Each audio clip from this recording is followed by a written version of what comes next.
You're a loser, you're a coward, you're a nobody, you're an animal. These are relatives of victims of the Green River Killer. May God have mercy on your pathetic soul, because the rest of us who know the truth about you won't. The most prolific serial murderer America has ever known. The one thing that I want you to know, I was that daughter at home, waiting for my mom to come home. Whose 19-year reign of terror left the area surrounding Seattle littered with corpses. I don't wish for him to die. I wish for him to have a long, suffering, cruel death. But who was the Green River Killer? And was he born to kill? When he went through the door and left to go to work, he wasn't the man that I knew.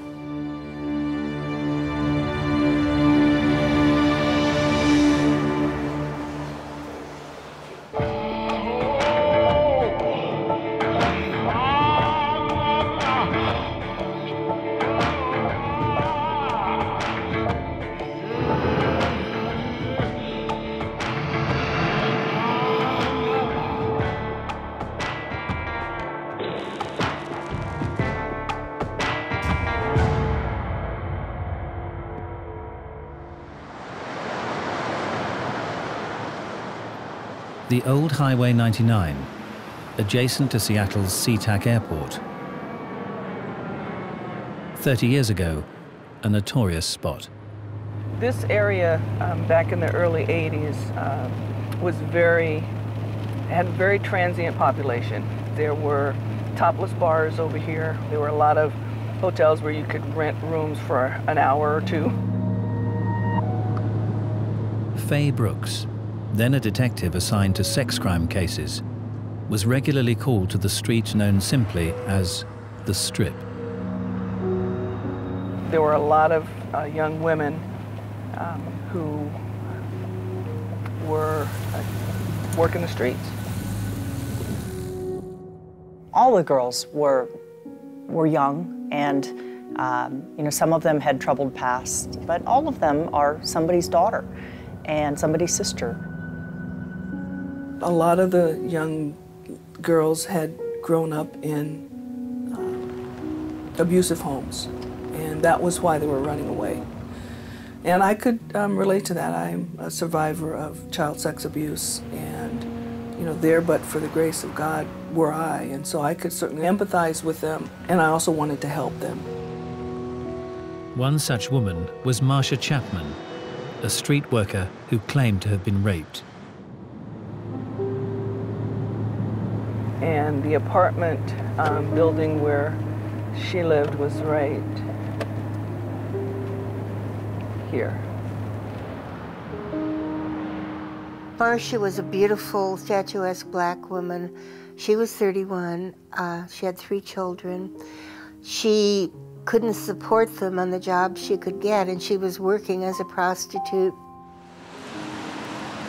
She was living in an apartment that was sparsely furnished, so I think she was like down on her luck.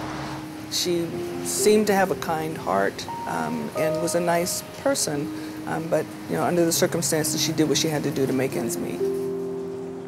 Marcia's alleged rape was typical of the hazards working girls on the Strip faced.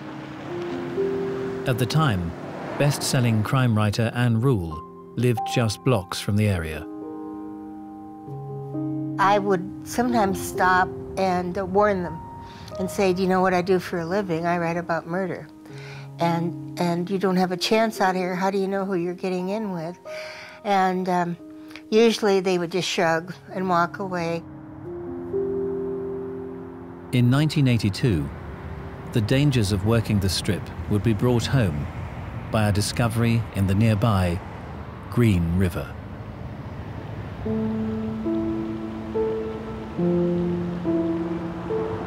There was a man on the water in a boat, and he saw underneath the water what he thought was a mannequin. It wasn't a mannequin, it was a human being, and there were 2 of them there. Well, one of the victims in the water, her hand was just waving with the current of the water. And it was like, here I am, please help me. But of course, it was too late. As police investigated the crime scene, they made another grim find. Processing the scene where the victims were in the water was where we found the third victim on the banks. They were all within a few feet of each other, and so clearly, you know, the same killer had put all three of the bodies there. All three women had been picked up from around the Strip by what the FBI dubbed an organized serial killer. The organized offender was more planned, more premeditated, was able to conceptualize crimes and carry them out very efficiently, mainly because of the fact that they had very little feeling for another human being. They looked at a victim as an object for their excitement. Basically, you're talking about a sexual psychopath. The victims were 16-year-old Opal Mills, 17-year-old Cynthia Jean Hines, and 31-year-old Marcia Chapman. When I found out that it was Marcia, I don't think I had any words that I could say. It was like, oh my God, somebody killed her. It was really sad. We did not know this was only the beginning of a reign of terror, and we wouldn't know who was doing this for a very long time. On Seattle's Strip, the Green River Killer had found a rich hunting ground that would enable him to amass a body count unrivaled by any serial killer in American history.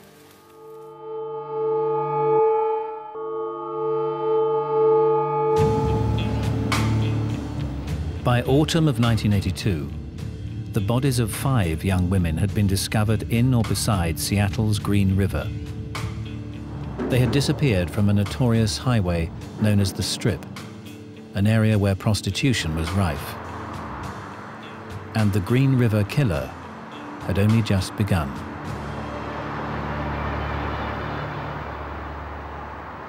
On the 15th of September 1982, 18-year-old Mary Bridget Meehan vanishes. Bridget was the much-loved daughter of a Catholic family in Bellevue, a very rich suburb of Seattle. She skipped school a lot. She joined up with a boyfriend named Ray, and they were living in a cheap motel on Highway 99. She left. I think she was still possibly turning a few tricks, and she didn't come back. Her family was so upset because she was 8.5 months pregnant. To every serial killer, human beings are objects. There's no emotional connection. There's nothing there.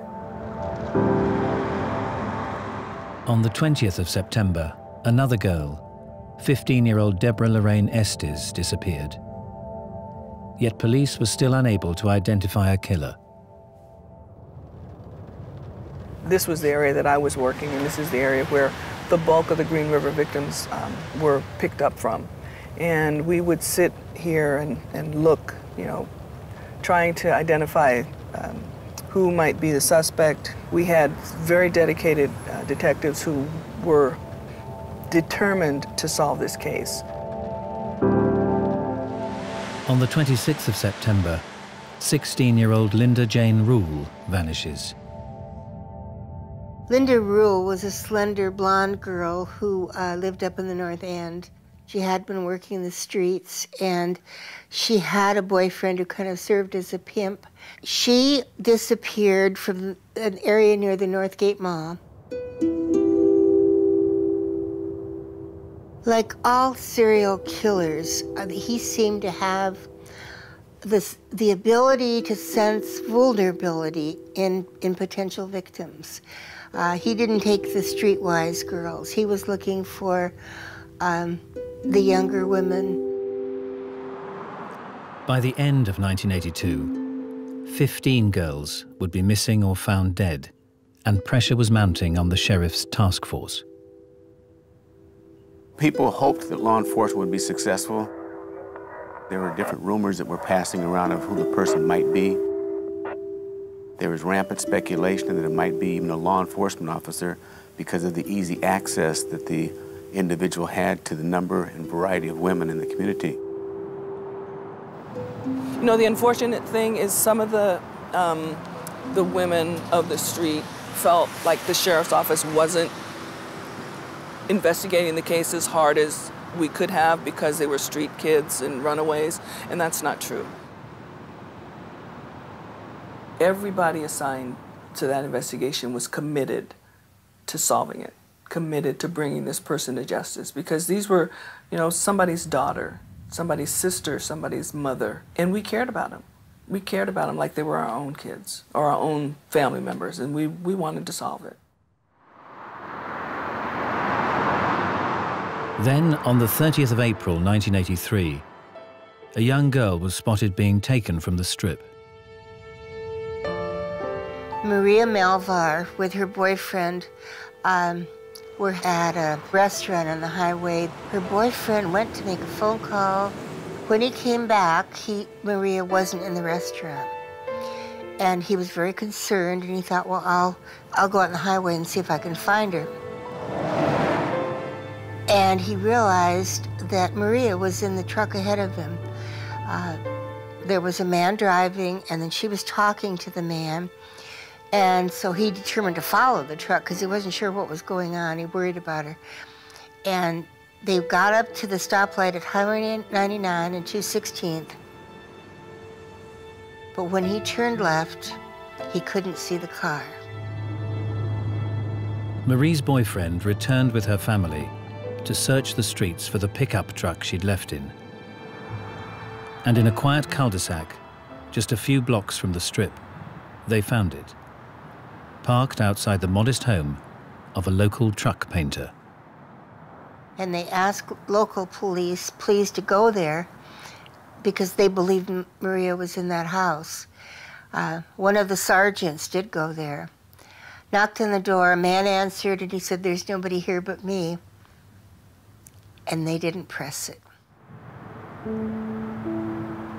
All serial killers have the ability to appear so normal that they throw off even people who are considered experts. The serial killer is the Olympiad of the pathological liar. The man's details joined hundreds more in the task force's files. A saliva swab would later be added. Still, girls continued to vanish. And the list kept getting bigger and bigger and bigger.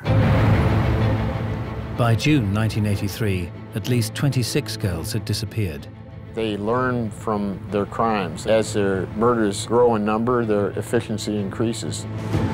The remains were being found in secluded, quiet, dark areas. That summer, 5 girls went missing. By the time they're up to 5 or 6 or 10 homicides, they become very difficult to catch. The fear was tremendous and deep throughout the entire community. Autumn, 5 more vanished. Some of them were in the mountain foothills, some of them were down in the Green River Valley. He was, you know, ahead of us. We wanted to catch him, we wanted to stop him. Winter and spring 1984, 4 more girls gone. There would be 3 or 4, or maybe even 5 in one spot. Unbelievable. He was outsmarting the homicide detectives. Everybody was looking for him. He was dumping women like they were garbage.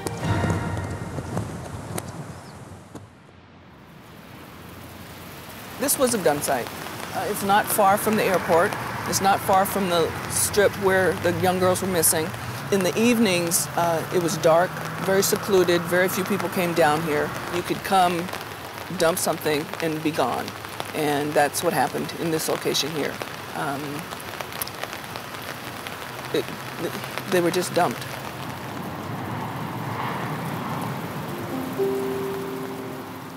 Among the dozens of bodies found was the 16-year-old Linda Jane Rule, her skeletal remains hidden under a bush. And in the scrubland south of the airport, the fate of the pregnant 18-year-old Mary Bridget Meehan was finally discovered. Someone raped her, killed her, and buried her and her unborn baby in a shallow grave on the west side of the highway. By spring 1984, the killer had amassed more than 40 victims. But then something changed.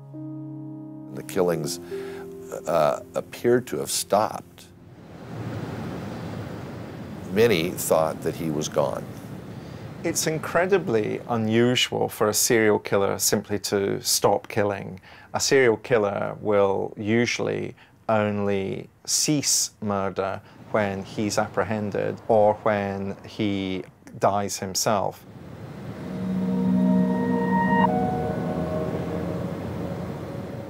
In 1985, the truck painter from the house in the quiet cul-de-sac began dating 40-year-old divorced mother, Judith.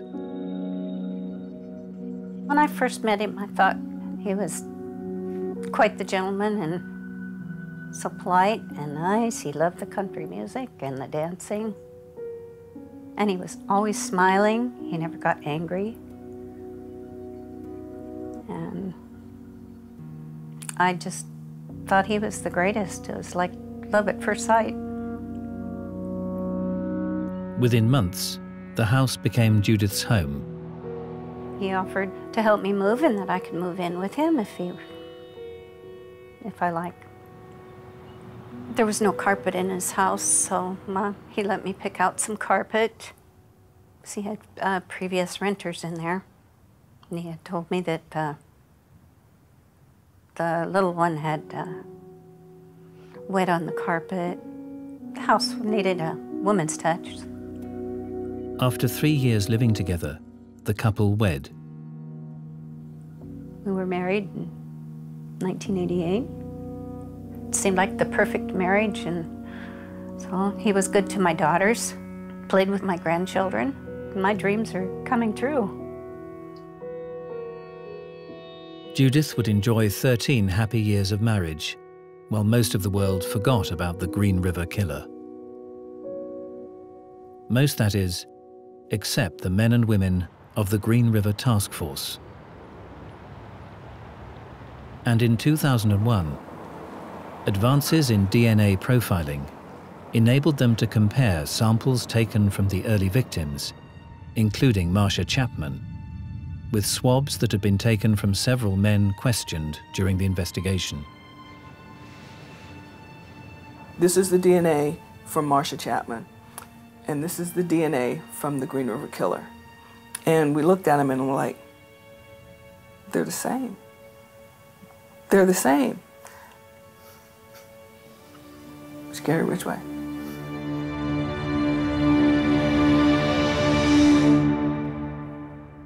I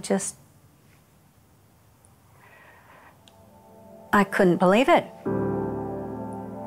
I was just devastated and in shock, and I think I went into denial. I wasn't believing it. Only now would the world discover the shocking truth about Judith's husband, Gary Ridgway, the most prolific serial killer in US history.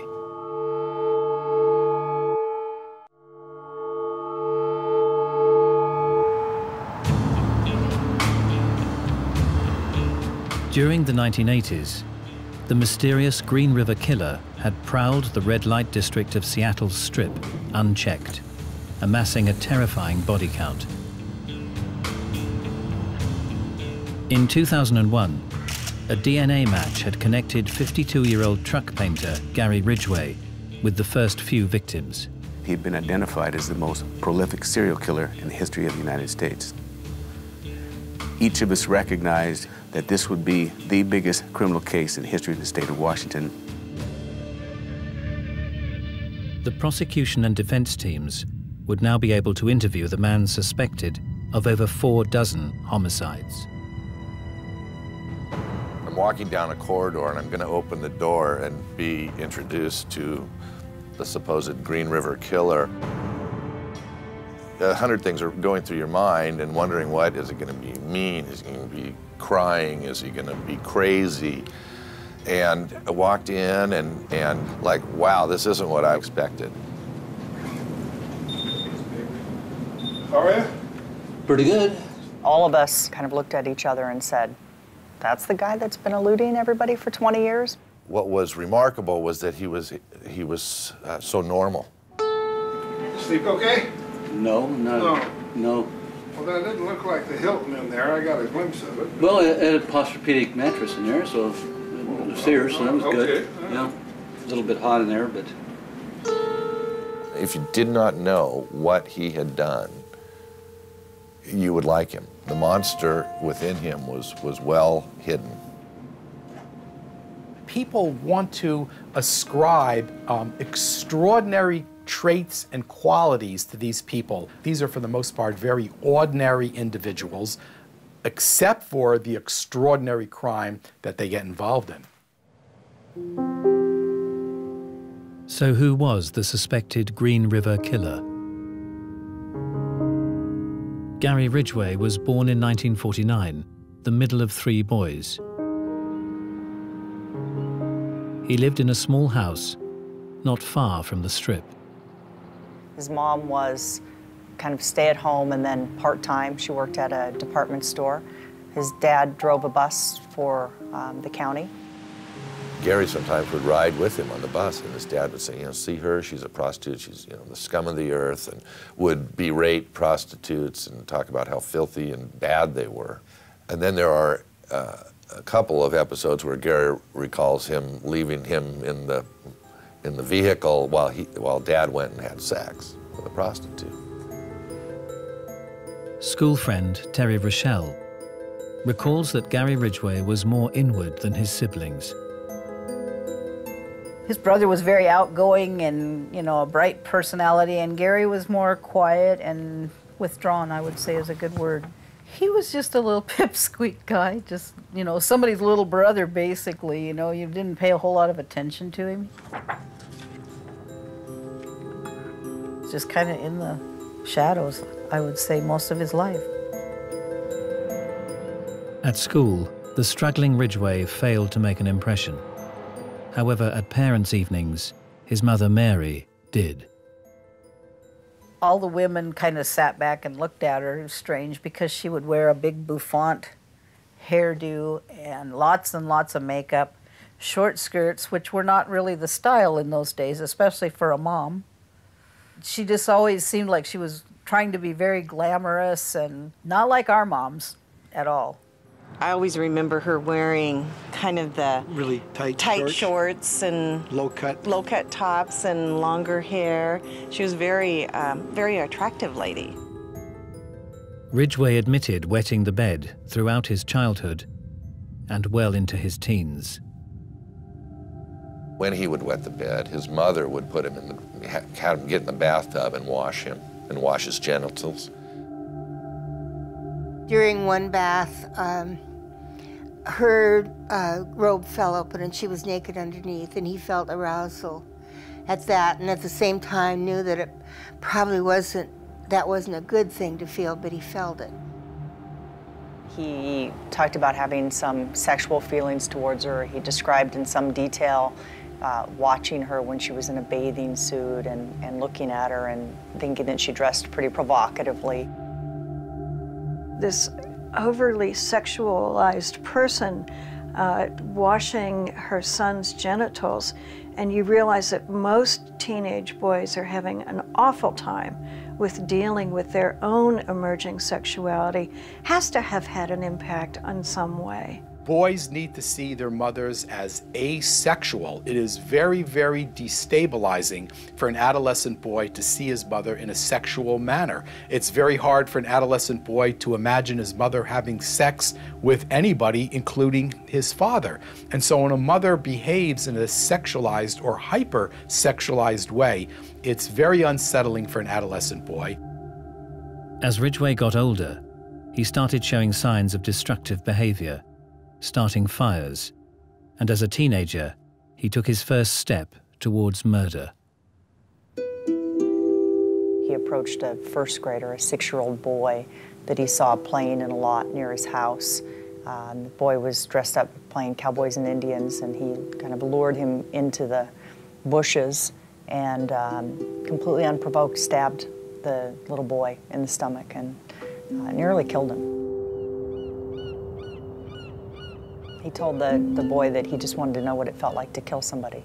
And after he stabbed him, he took the knife and kind of wiped the blade off on the little boy's shoulder, and just walked away. And actually, nobody ever connected him to that.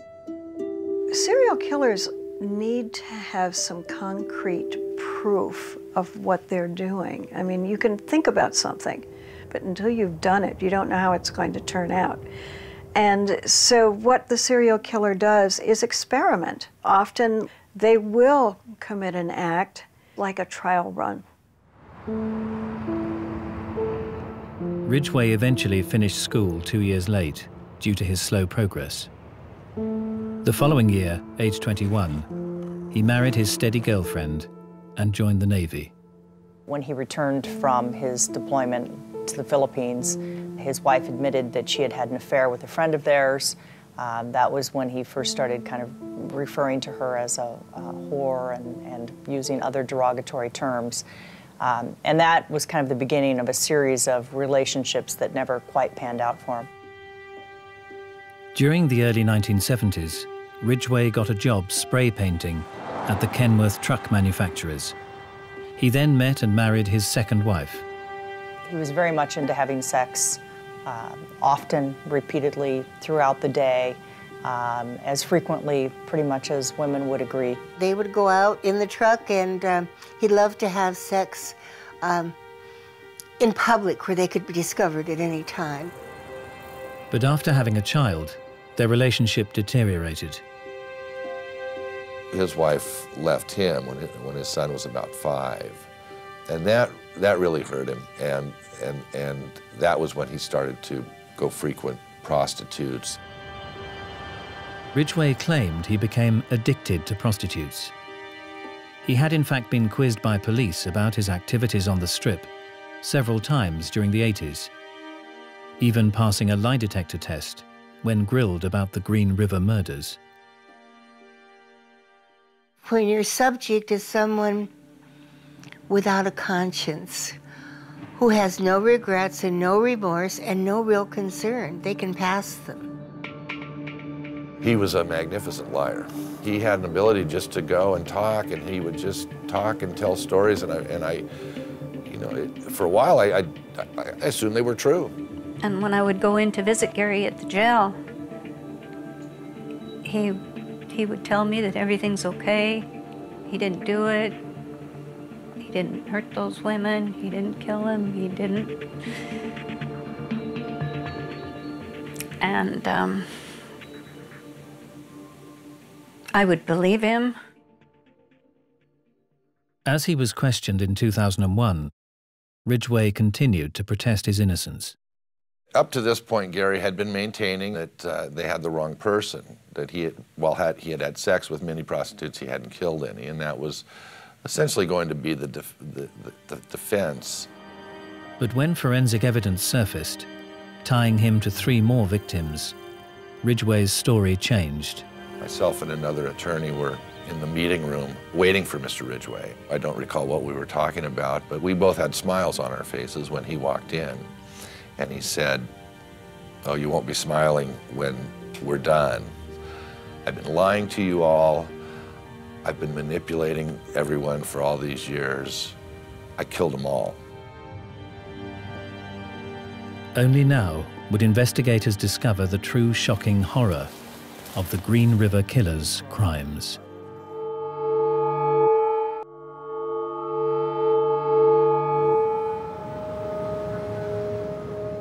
In 2003, 54-year-old truck painter Gary Ridgway admitted he was the Green River Killer that had eluded capture for almost 2 decades. A man responsible for the murder of more than 4 dozen women. Faced with the death penalty, Ridgway offered to tell the truth about all his crimes in return for his life. On behalf of the victims' families, who wanted to know the fate of their loved ones, the prosecution agreed. Ridgway would now reveal the true horror of his crimes. Investigators now learned how the Green River Killer had so easily abducted and killed his victims, even at the height of the public terror. He came across as being a very meek and mild, safe person. As a matter of fact, in one situation, he had his child in the car with him when he picked up a prostitute. He looks like a mousy little man. He doesn't look like the kind of person that, if you were a prostitute, that you would be afraid of. They thought, well, he's a family man, he's safe, and turns out he wasn't. He preferred to take them to his house.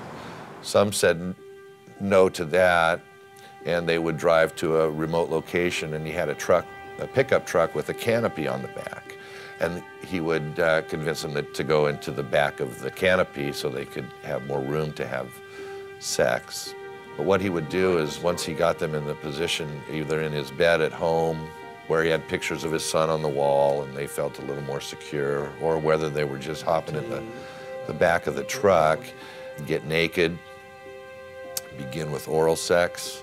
A missionary at some point convinced them that he would be able to finish sooner if they would agree to the rear entry position.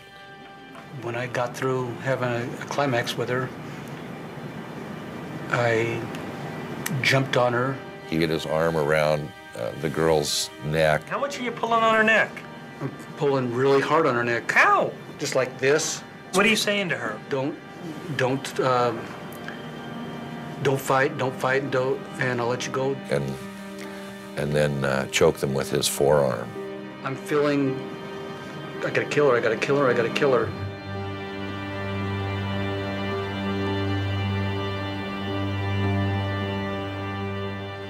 You'll need to go up to kind of like on the top of the hill on this and pull in. Ridgway guided the investigators to where he dumped dozens of young women. I just drove in my pickup and camper and parked it, brought her body over and put it a little bit over the hill. His method of recollection was where he had left their bodies. Between this one and that one up there, you think you put like five of them in there. Okay. He essentially said the victims didn't mean anything. I have no idea who they are. I don't know if they're black, if they're white, how old they are, how young they are. I mean, they really meant nothing to me as an individual. What you're getting is what you're gonna get, and that's all you can get because I don't remember. To every serial killer, human beings are objects. In the homicides that they commit, they're never going to remember the name. They're never going to remember the face. They'll remember the concrete action of where those bodies are. One of the dump sites that Ridgway identified was that of Marie Malvar, the 18-year-old whose boyfriend had spotted Ridgway abducting her. He admitted that when he strangled her, she had fought back harder than any of his victims. I put battery acid myself right here and there to cover up scratches. So there's a scratch here, scratches here from Malvar. Ridgway claimed he was filled with rage and had wanted to hurt his victims even after their deaths. He admitted he'd tried to set the lifeless 16-year-old Linda Rule's hair on fire. You know, he seemed throughout the interviews to try to blame a lot of what had happened on the women in his life. That the women that he actually killed were kind of an extension of all the women before who had disappointed him in some way. All the pressure just built and built and built and built. My releasing was killing women.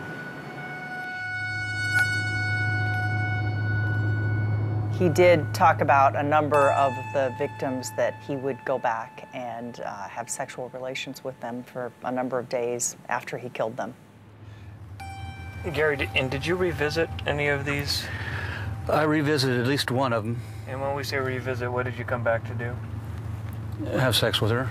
He's like, oh yeah, you know, but then the flies would come and the maggots, and then I'd be like, oh, I don't, you know, like he didn't want to do it after that. You know, you were just, I mean, that's the thing.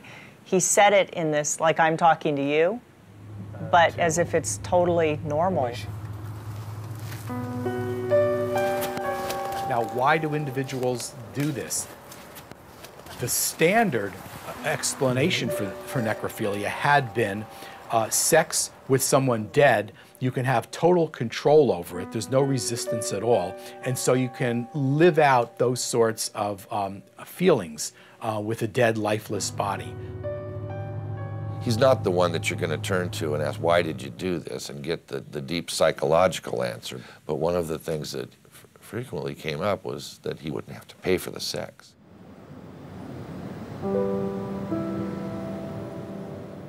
Ridgway's murderous spree had continued unabated until he met his third wife, Judith, in the mid-80s. Gary was so straight, normal, and loving and gentle. He was so kind around me all the time. He didn't get mad or upset about anything. It seemed like the perfect marriage. When he first met her, he stopped patronizing prostitutes and stopped killing. And then, as he put it, he fell off the wagon. Gary would call home and say that, you know, he's going to be late coming home, so he's going to grab a bite to eat, grab a hamburger, and, you know, he'll be late. When I think back now, that was probably one time when he was out picking up someone off of the Highway 99 strip. And then he killed again. Right in here's where I killed her. Right in here. How far in? 20 feet. He would tell me he'd call home and say he's going to stop at the junkyard on the way home from work. And then when he got home, he didn't really have any parts from the, so that may have been another occasion. And so, after having killed maybe 60 girls from 82 to 85, from 85 to when he was caught in 2001, the number of victims was more like 10 or 11. Mr. Ridgway, how do you plead to the charge of aggravated murder in the first degree as charged in count 1? Guilty.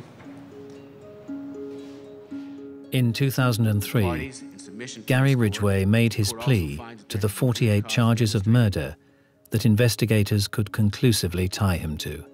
How do you plead to the charge of aggravated murder in the first degree as charged in count 5? Guilty. When he confessed, and when I sat and listened to him say guilty. Mr. Ridgway, how do you plead to the charge of aggravated murder in the first degree for the death of Marcia Chapman? Guilty. After every one of the names that they had said. For the death of Mary B. Meehan? Guilty. I just sat there and cried, and that's when it finally sunk in that this is real. He did it. There's someone else inside of him when he went through the door and left to go to work. He wasn't the man that I knew. Count 19 for the death of Linda Rule. Guilty. I would think back and think about all those years that I was with him. Were they real? Or was he just using me? How do you plead to the charge of aggravated murder in the first degree as charged in count 48? Guilty. I lived with him all those years. He could have killed me. He could have killed my daughters. He could have killed my grandbabies. So what made the monster? Was it his unusual upbringing? Or was Gary Ridgway born to kill? I still don't believe that any child is born to kill, but I think some children have a predisposition to violence. If the child grows up in a safe place for them, where they feel loved, where they attach, we're never going to know that that predisposition for violence is there. But if that child is born into a home where they're afraid, where they're neglected, where they're abused, then you have the perfect soil to grow a serial killer.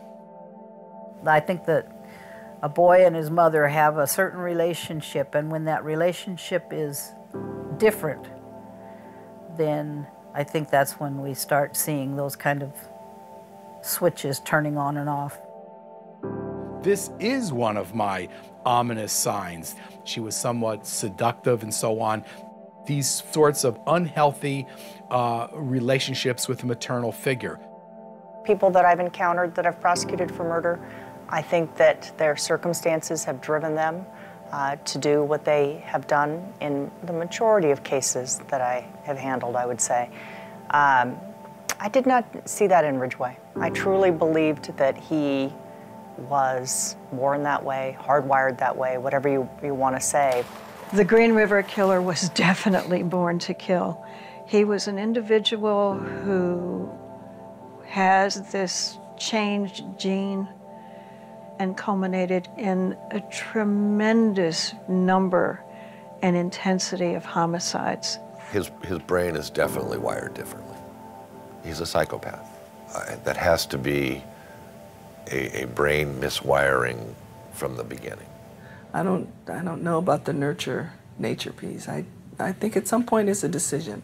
And I think we all have some propensities for violence, but you can decide, you can control it. And he decided how he wanted to control it.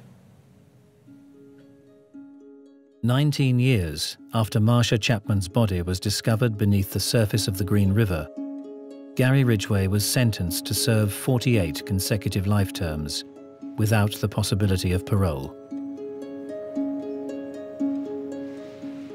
In the end, Marsha got her justice because it was DNA found on her that they could match with Gary Ridgway. And Marsha got her day. That was a good day. It was a good day. Before Ridgway was led away, Judge Richard Jones instructed him to face the victims' families. There's a tremendous amount of emotion that these family members wanted to pour out for Gary Ridgway to hear. I can only hope someone gets the opportunity to choke you unconscious so you can live through the horror that you put our daughters, our sisters, our mothers through. The pain would not go away, but it brought them closure.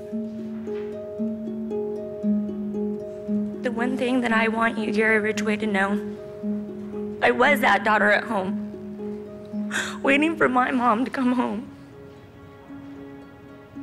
I think for all of us, as we brought the families up and introduced them, it was really emotional. I recall Linda Rule's father. There are people here that hate you. I'm not one of them. Was very sympathetic, very compassionate individual. What God says to do, and that's to forgive all. So you are forgiven, sir. On one hand, I'm sitting next to a person who's done the most inhumane things to other human beings, and then 15 feet away is a person doing the most humane and merciful thing. I wanted him to look out, see the pain, see the anger, and see all the agony that he'd caused in his lifetime. I wanted him to take that visual image with him back to prison. So for the balance of his life, that would be the last public image that he had. You took from me my firstborn child. May her soul and the soul of the other 47 victims rest in peace.